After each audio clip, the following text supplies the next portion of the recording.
the word that you're going to keep coming back to when you realize how much you have to unlearn is biochemistry taught you no biophysics.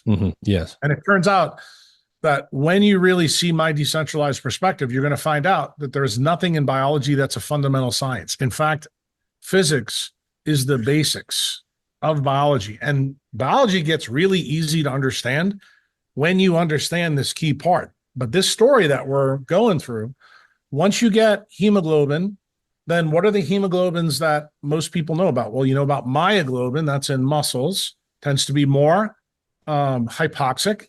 Why? Because you have lactate biology going on in those cells. And then you have something called methemoglobin. Methemoglobin, I don't think they learn too much about it in PhD biochemistry because I don't think they understand too much about it, but doctors do. And the reason why is because sometimes we have to treat people that have this type of hemoglobinopathy. And what does it do? It binds oxygen really good and doesn't let it go at all. And it's a real problem. And to treat those people in the clinic, we usually have to give them something called methylene blue. And methylene blue unbinds the oxygen and turns it back into oxygen-carrying hemoglobin. So what just happened there? You just learned something about methylene blue. What does it really do? It changes the oxidation state of iron from +3 to +2. So what just happened there? You just learned something about methylene blue. What does it really do? It changes the oxidation state of iron from +3 to +2. Okay?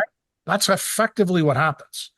So then hemoglobin becomes able to deliver the oxygen to the tissues who need it.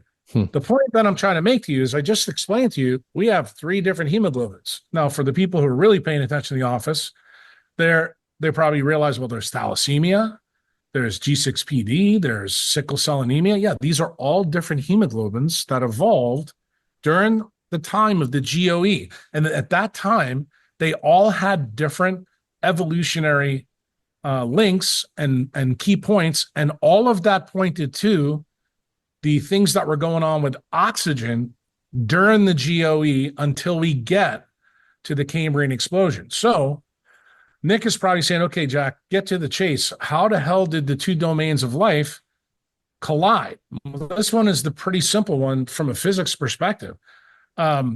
Because oxygen is being pumped in and now the sun is hitting ozone up in the sky and creating O2 and the oxygen radical, it creates a huge electrical resistance in the atmosphere. That huge electrical resistance is actually what joins the 2 domains of life. And does physics work this out in different places? Yeah, not so much in biology, but they do it in physical chemistry class. And the thing I was always amazed that Lynn Margulis never put this together. Oh, when you consider who she was married to, obviously I was not privy to those conversations, but also Nick Lane is a really smart guy.